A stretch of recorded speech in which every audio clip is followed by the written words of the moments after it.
we are starting the workshop, and I would just pass the word to our main speakers and the chairs of this workshop, and they will inform you about the planning and what's going to happen. So Chiara, please. Okay, so welcome everyone to the workshop today. I will start sharing my screen. Yes, so welcome everyone to the sessions called Building Farmers' Capacity in the Context of Urbanization, Political Pedagogies for Urban Agroecology.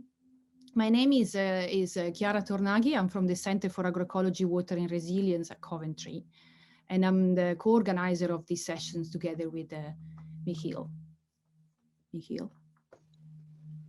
Hi. From the University of Ghent. Before we start, I wanted to have a sense of who you are in this today, who is here with us. And I was just, can't see you though. Do I have to? Oh, that one. Yeah, so I wanted to have an idea, you know, how many of the participants today are from the UK, and if you could just wave in the screen and maybe put your video on if you are there without a video, and so that we have a kind of few minutes of introduction. So I would say half of the people are from the UK. How many are from Europe? Okay. And how many are from beyond, both UK and beyond Europe? Okay, hello, from far away. And then how many of you are farmers? 2, 3. Okay. And okay, so how many still are involved in farmers' movements? Okay, yeah. And how many are researchers? Only researchers. I am in hybrid, but okay. Good to see you here today. So today we wanted to, we're organizing a workshop. So we want to, the idea was to be actively encouraging people to share their knowledge. You will have received an email yesterday asking you to prepare some thoughts on how your work relate to urban agroecology and how you think you are bringing forward important pedagogies from your experience and what you think is worth sharing. So we are not asking you to present today, but we are asking you to use that thoughts and those reflections to share in the small groups later on. So the session is organized like this. We want to have about 15 minutes to give you a bit of context on why we're talking of political pedagogies and why for urban agroecology. And also we give you, Michiel in particular, will give you some background on our research project that is titled Urbanizing in Place, and illustrate how this relates to what we call an agroecological urbanism. And then we will do a bit of recap of the questions and the activity in the small groups. And also there will be a chance for more questions. And then we have like about 45 minutes time for small group discussion, where we will ask in each group for you to select the person that is willing then to report back.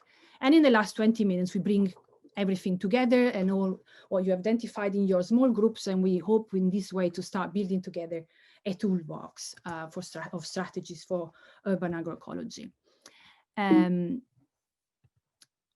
So now I will go with a bit of introduction. Obviously, if you have some questions, please write them in the chat. And so that then we can, Anya also will help us to pick them up at the end of this 15 minutes presentation. So why are we talking about political pedagogies? which sounds a bit of an odd name. Well, discussion in agroecology on learning has been central. So many of you will have heard or have been directly involved in organizing farmer-to-farmer training, different forms of exchange of knowledge that often go under the Spanish terms diálogo de saberes, which is wisdom, dialogues between people with different knowledge. And they tend to be horizontal forms of exchange. Often they were informed by Paulo Freire approach to pedagogies and really having forms of knowledge exchange which are deeply political, deeply terms and trying to really create awareness as well as awareness of the positions of subaltern positions or the importance of mobilizing politically to build farmers' livelihoods.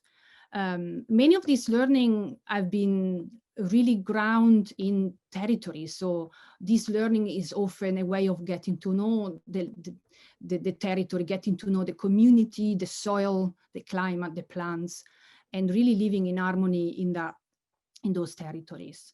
And so the learning and the pedagogical approaches that have been developed by farmers in different contexts across the world have been important for building the movement. So they are actually central in the outscaling of agroecology.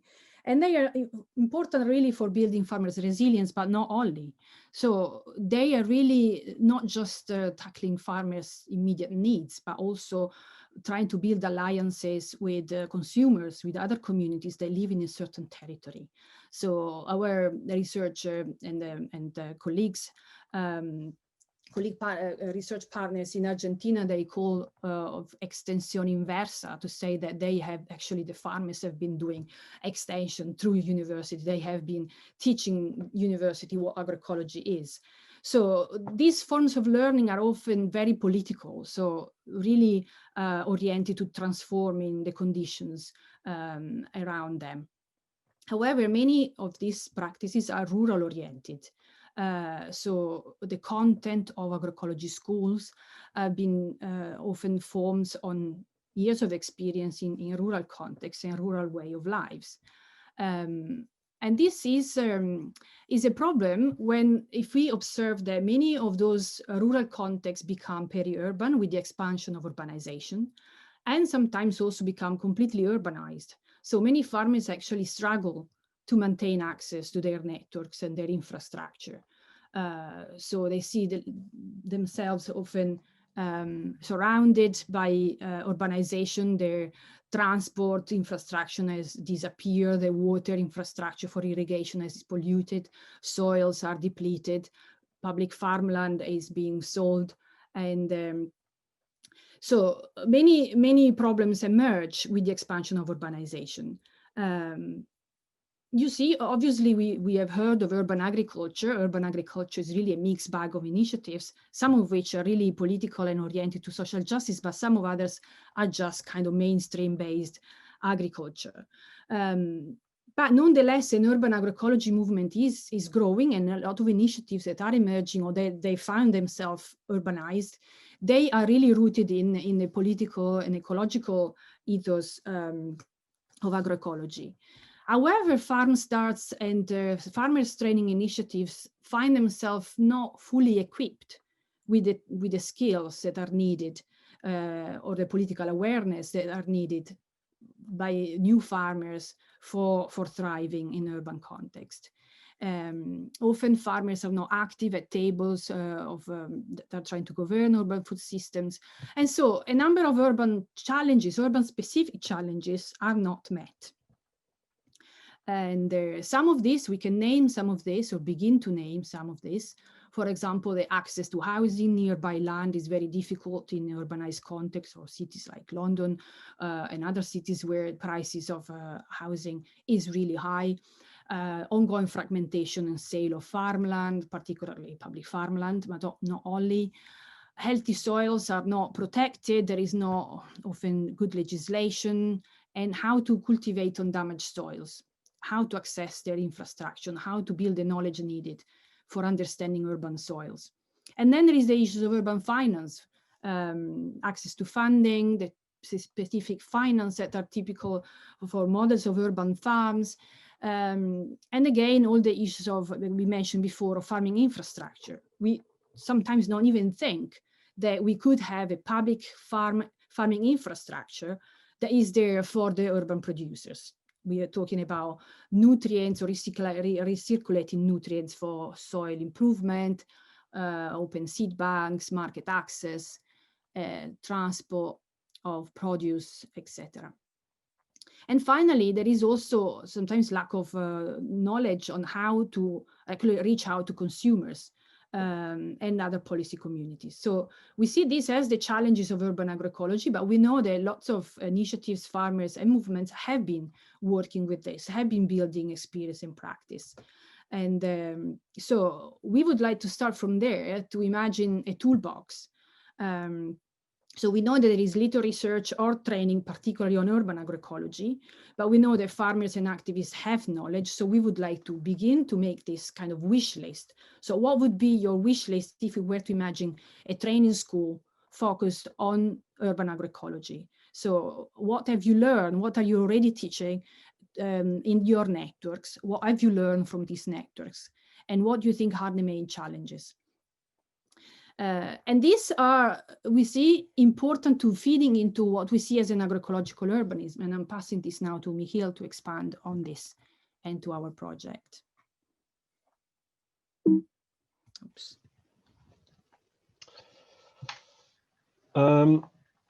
Our interest in politicized pedagogies is part of a broader exploration of an agroecological urbanism. And so here we run the risk that we maybe complicate things further or starting using maybe an obtuse language. But this agroecological urbanism marks for us a broad agenda to try to think about how cities have to change in order to become places in which agroecological food production could thrive. Because we try to move away from an approach that is simply retrofitting forms of local food production within the city as is, which we feel that too many discussions in urban agriculture are doing, just simply pasting, let's say, forms of food production on the city as is. We see political agroecology as a transformative force, transformative for a highly urbanized society and the needed solidarities for a sustainable and just food system. Solidarities between producers and consumers, but also around the access to resources, knowledge, infrastructure, land. Farmers obviously are central to this reflection, and within the urban context, farmers continue to be marginalized. Also in urban environments where today reasonably progressive urban food policies are being introduced. We imagine an urban context in which agroecological farmers would be part of the urban political constituency. To put it simply, we want farmers on the council. And not just any farmer, but farmers that act as stewards of the resources needed to produce food in a socially just and ecologically sound way. So how nice would it be if farmers would play that role and also be recognized and valued for it? Next slide. Over the past 3 years, Chiara and myself have been leading the Urbanizing in Place project, which explores this agenda in 4 different cities, Rosario, London, Riga, and Brussels. And in each of these settings, we've been working with existing communities of practice that are engaging with agroecology in an urban environment. We have systematized these insights in a number of building blocks, which try to define this transformative dimension of agroecology in thinking about cities. And unfortunately, I don't have the time to really get into that, but the political pedagogies, the subject of this session, is one of these blocks. What all these blocks have in common is that they are trying to speak across the divide between the world of the urban and that of agroecology. And if we have learned anything in the past years, it is how difficult that is. Not in the least because such discussions come with a history, a long history of the separation between town and country, but also a recent history of well-intended but often rather clumsy attempts of urban policy communities reaching out to farmers. In the Belgian context that I know most closely, cities like Ghent and Brussels have been pioneering with ambitious food policy plans that won prizes and have been celebrated internationally. But on the ground, I see a lot of frustration that has been built up in communities of farmers that over the years have been solicited in all sorts of roles, but at the end of the day feel little understood by the policy context that has been shaping these food plans. It is our belief that this can only change if farmers become more involved, get a voice, but also develop distinctive ideas that can replace the policies that fail to address the hard questions of land access, of the destruction of soil, of the loss of farmers, etc. Becoming involved requires organization, self-organization, requires training, requires articulated ideas on how cities could change, on where support is needed, on what can be easily done on the farm level, and what requires cooperation, infrastructure, regulation, etc. But also simply training in engagement in public policy, and it also requires time. And in that sense, also the economic support and the solidarities to be able to spare that time. It is precious and rare to find that context, but the settings do exist and can be created. And I hope we can share today experiences about when farmers in an urban context are making themselves heard, are reaching out, are taking urban communities along, are building the needed support and training networks. Next slide. Before I hand it back to Chiara to explain what we really want to do in the workshop, I want to briefly comment on one of the four settings in which we've been working, which is in the context of Rosario, which has been a true source of inspiration for us. Because in Rosario, we have been working with an amazing group of people that are coming out of the grassroots, but are now embedded within a municipal team, working on agroecology as a matter of urban public policy. This group has been able to systematically interrogate the working of a municipal organization from an agroecological perspective, working with the local authority on fundamental issues such as land regulation, environmental protection, but also on practical issues such as how waste collection is done, how the parks department can be mobilized, for example, in the collection of leaves and organic matter for composting.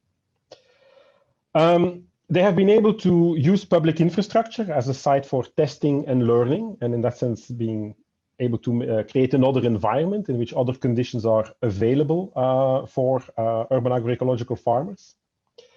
And through their 20 years of activity, this grassroots-based municipal team has also been able to build legitimacy and the needed recognition of the community of growers they have been working with. And this is manifest also in the collaboration with the university and the way they have introduced farmer trainers into the academic program, challenging the conventional wisdom of what is being taught in academia. So I hope we can share more of these experiences today and systematize what we can learn from what it means to establish an agroecological practice in an urban context. Okay. Yeah. And yeah, so aim of today, so we wanted to begin to see and kind of build an international urban agroecology community, and also together to name some of key pedagogical lessons to form a training toolkit. So we also hope that today is going to steer some of the last period, the last few months of our project, and also see our opportunity for further engagement. So we are going to have a number of webinars in the future and the final event maybe at the end of the year. And also potentially we could imagine you writing a blog together for the Agroecology Now website that has been created by a group of colleagues, of which I'm part, at the Center for Agroecology. And if you are interested in being involved in any follow-up and share ideas also how you would like to be involved, just put your name and contact details on the Google Doc, which can be, maybe Anya, can you put that in the chat, please? And on the same Google Doc, we created some space for taking some notes today, so that possibly everyone will have access also to the notes that we are going to put down in a few minutes. In terms of format, we were thinking to have small a small group discussion where you can begin sharing your experience with others. And you could focus on thinking in particular around two issues, after obviously introducing yourself and how you relate to urban agroecology. But first thinking really, what are the main challenges that you have encountered in promoting and practicing agroecology? So what are you, your initiatives, in your projects, what are you really struggling with? And what do you think are success stories? What are the pedagogical lessons that you think you could learn, that other people could learn from, could be replicated, or you think that could definitely be part of a toolkit? If you were imagining, how do we really equip the farmers of the future that live around cities or in the margins of cities, or that we want even to be able to thrive in urban context? So success stories and challenges. And my suggestion is that in each of your small groups, you select a moderator or a facilitator that is going to also take some notes and maybe then report back when we come back all together at the end. The link is the same, where you have created some space where you can write some notes there if you want. Obviously, if you prefer just to take some notes on a piece of paper, please do, and you can also write them there later or not. But obviously, the more we can share, the better it is. And yeah, and then we can come back and in the last 20 minutes begin to see what this toolkit is going to look like and what are the main challenges that we have still to think ahead. I think this was the last one. Yes, this is just a reminder. So yeah, reflect on direct experience. Obviously, if you're not a farmer, but you're involved in a movement and you will have experience, yeah, you could think about that. And yeah, and consider that it might be, I'm not sure how many people are actually here now. If you're actually a very packed groups, or we can have groups with less people. And if there is any question, I think we have a few minutes for that. Okay, so shall we just then hear from your groups? If you have selected a person taking some notes, maybe you want to take a couple of minutes, maybe 3 minutes. How many groups did we have, Anya? We had 5 groups. 5, okay. So I would say we can take 3 minutes per group to report back. And just a reminder, if you still have some notes, you can share them in the document. And if you want to be contacted and receive a repo, also get your email there, because we don't have your details. And okay, maybe we go from group 1.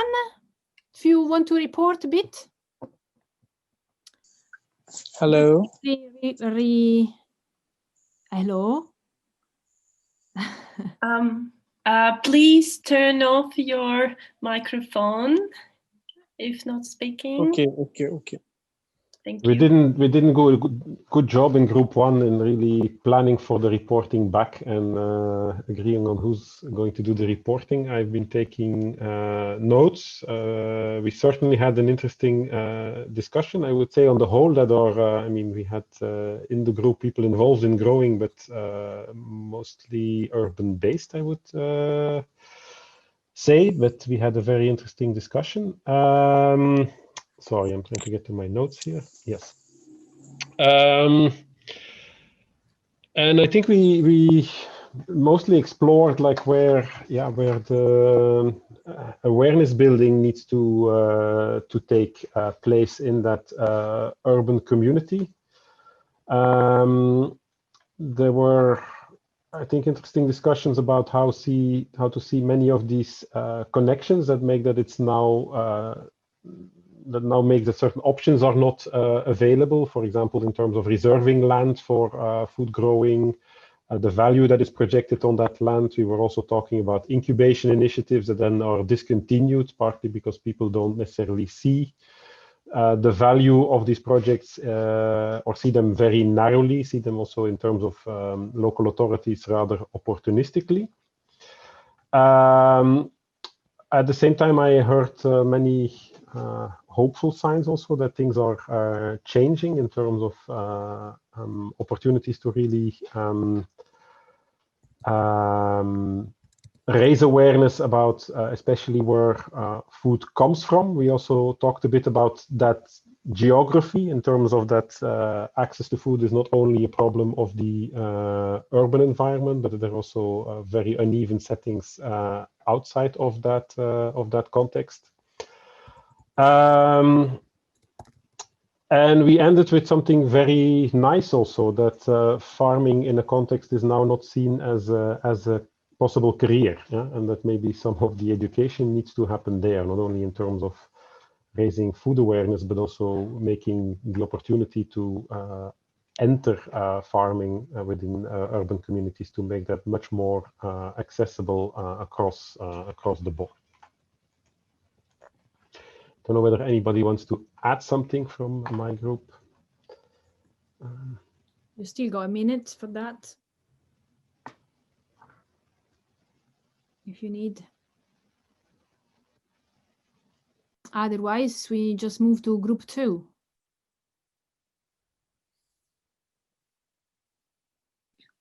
Were we group 2?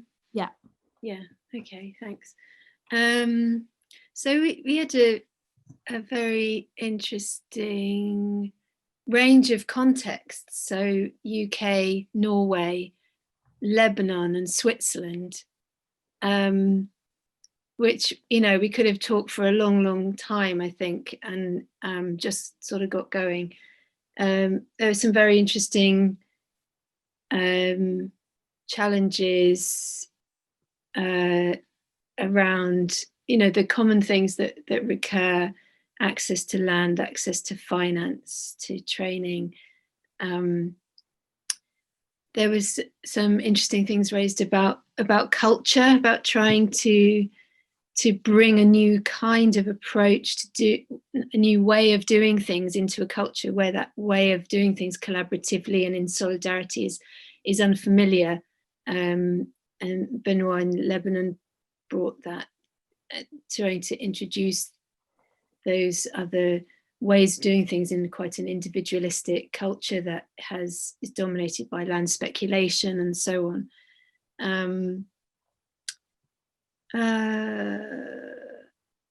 I have got some more notes, and there were some interesting points about how in Norway, I think it was in Norway, where it's part of the CSA membership commitment is to work on the farms that you're supporting, and how that works really well in terms of sort of really integrating people with their food system, not as consumers or even supporters, but as growers, and how that's really positive for the relationships across the memberships. And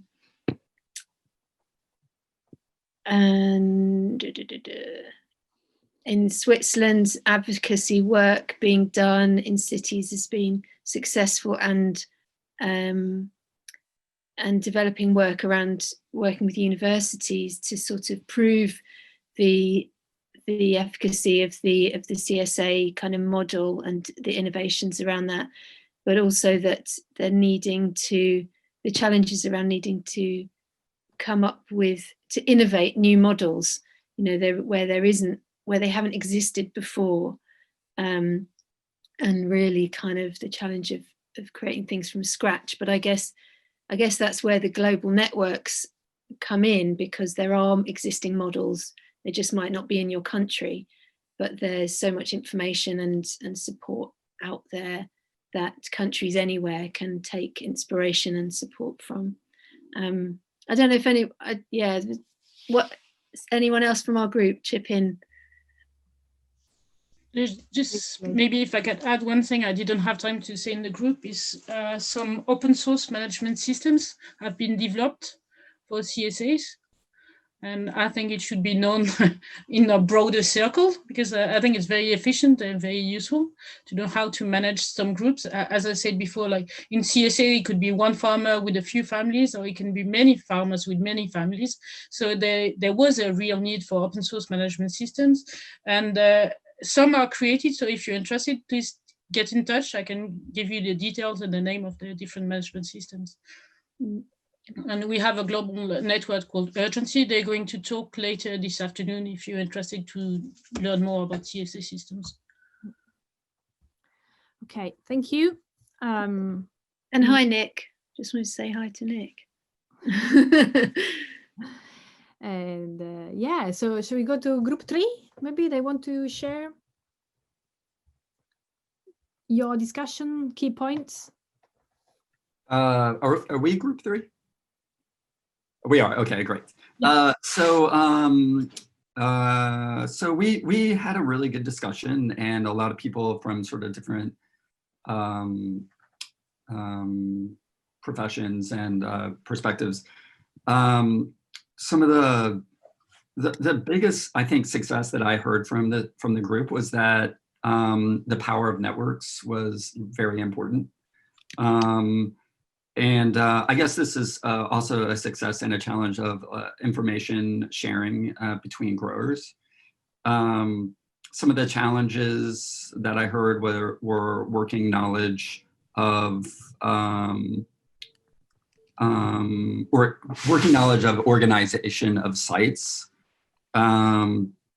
developing vocational instruction on the different sites that are qualified for volunteers and students. So I think what I believe this is from Danny, he was saying that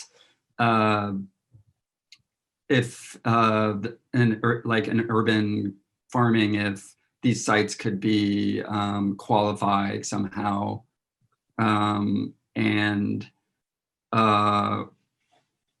by an organizing body, you know, within the community, and then to develop like an instruction so that volunteers and students could actually just learn about it, you know, something that was a little bit more thoughtful like that. I was hearing just a lot of like best practices from some sort of organization that maybe doesn't exist right now. And also easy to find access for urban growers. And again, I think that just goes into the best practices. I heard that there was a lot of like, that it was very hard to do organizing. Land tenure and logistics was a problem. Like, for example, distribution and for like sales and distribution for like the organization as a whole. Although I feel like Nick Weir has a pretty good system from what I heard. And maybe he'll talk after this too, because it was really amazing. Also, Hannah said that finding resources for like soil building, and also like ways to test the soil. There just doesn't seem to be a very like in some of these communities, there doesn't seem to be, again, like a best practices that are available and easy to access. And then Danny was saying that there's a sort of a rural urban divide. There's people in the rural areas that there's that knowledge there that like in cities there's not, or urban areas there's not. And then another thing that was brought up was finding capital growth. And that's, unless anybody else wants to talk, those were the issues.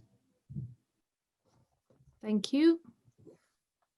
I think there was just a little bit of something that, I mean, Hannah was talking about that struck me around a toolbox around soil in urban areas specific to pollution. It's related both to rubble and toxicity, and the potential for kind of understanding how to remediate soils in those contexts. So potentially that in a toolbox with maybe testing, understanding or knowledge around testing. And then maybe I just added this, but I had another note on policy guidance. So how to engage with councils and those kinds of things. So a whole kind of toolbox around, you know, both in terms of technical practice, but running through to the social and political in terms of engagement. Thank you. Yeah. Thank you, George. Okay, next group was group 4.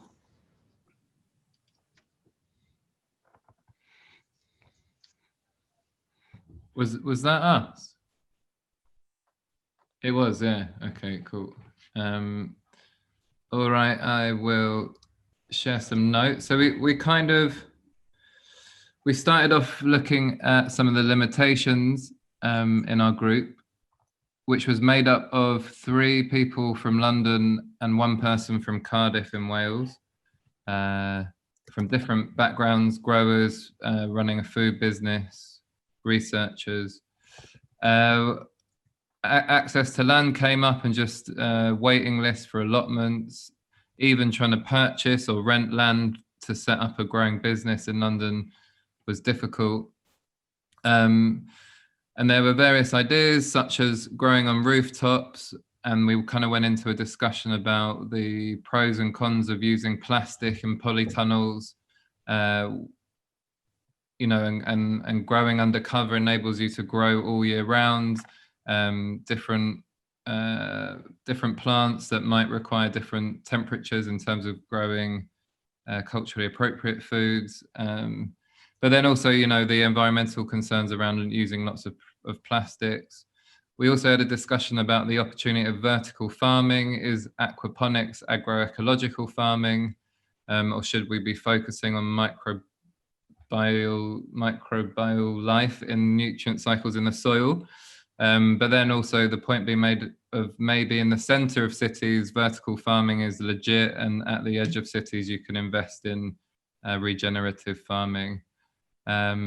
There were some positive stories of Manchester and London farm starts working with councils to gain access to land, and suggestions of integrating educational elements. Some ideas and opportunities were, what about human waste and nutrient cycles? And there was an example shared of a vineyard in Australia in a peri-urban space of integrating human waste and nutrient cycles. Emphasizing the economic benefits of urban agroecology in terms of the recovery of economies post-COVID and Brexit. I think I'll stop there and leave some space for others in my group if you have any other points that I've missed. Thank you. Any other contribution, or shall we move to group 5? Okay, we can maybe move. Group 5 wants to report. Yes, that's us. So in our group, there were 3 people from the UK, 1 person from Uganda, and then myself from Belgium. We mainly introduced our interest and our background. We had someone involved in farmer, miller, baker networks and the Land Workers Alliance, someone involved in horticulture, someone from the Green Party in the UK, and then Jennifer from Uganda working with rural farmers in local seed networks. As key challenges, we identified that existing initiatives exist today in small pockets, and so the bigger question of how to link these. Another challenge that we need more cooperation among farmers and growers, because that cooperation, to some extent, because of the pressure of urbanization, is very limited. And then cultural gaps, which has been mentioned before by one of the other groups. Key lessons. mapping the networks that exist today so that farmers or citizens willing to be involved can find where to be involved and how to be involved.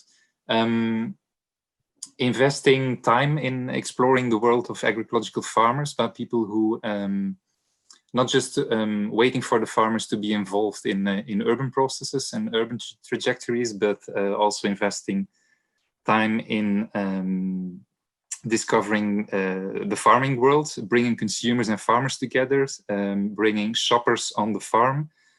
Thirdly, investing in settings in which the agroecological community starts speculating on alternative policies, alternative ideas, where I, for example, mentioned that the resistance against the sale of public farmland in Belgium puts farmers increasingly in a position where they are asked to formulate ideas and to inspire urban policy, which of course requires then answers, which is, I think, close to the Rosario example that Michiel and Chiara mentioned in their introductory talk.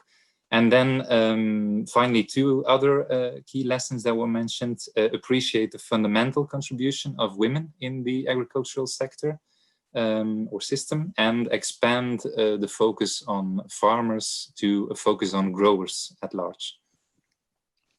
So that were some things that were mentioned. Maybe someone wants to add something to this list. Thank you, Hans. Nothing to add for the moment.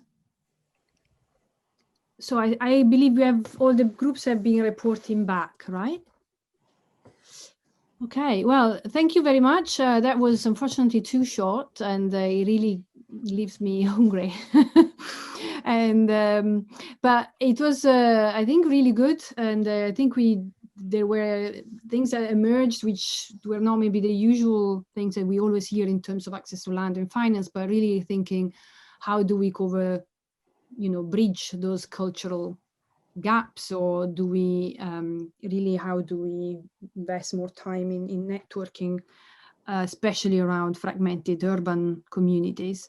It would be someone in the list in the chat has asked, how do we actually keep in touch? And I was saying, I don't know, I don't think the organizers of the conference can pass your contacts, but you can put your contact in the spreadsheet, sorry, in the file I circulated.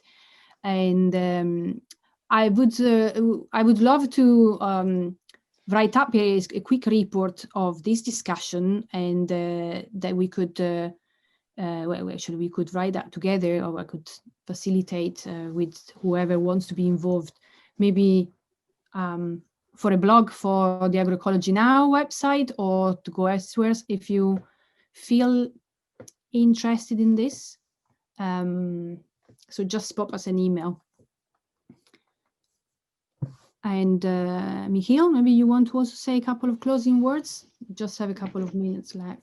I want to just thank everybody for participating. I enjoyed the session I was part of, and would have liked to talk to everybody. And I would really invite everybody to stay in touch. This is a sort of very open discussion that we also would like to keep open.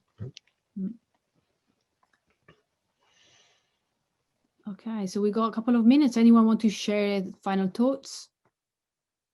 We really have just 1-2 minutes, and then there is another workshop starting after us, just to let you know. Okay. Okay, then if nobody want to share thoughts, I would say just thank you, everyone, and hope to keep in touch, and see you in another workshop around this conference. Thank you so much. Just wanted to say that the Urbanizing in Place project is really fascinating. So if anyone does want to go to visit the website and find out more about it, because it's really interesting what comes out of the 4 cities. Yeah. Thanks, everyone. Thanks so much. You're welcome. Thanks, guys. Thank you. Bye. Bye.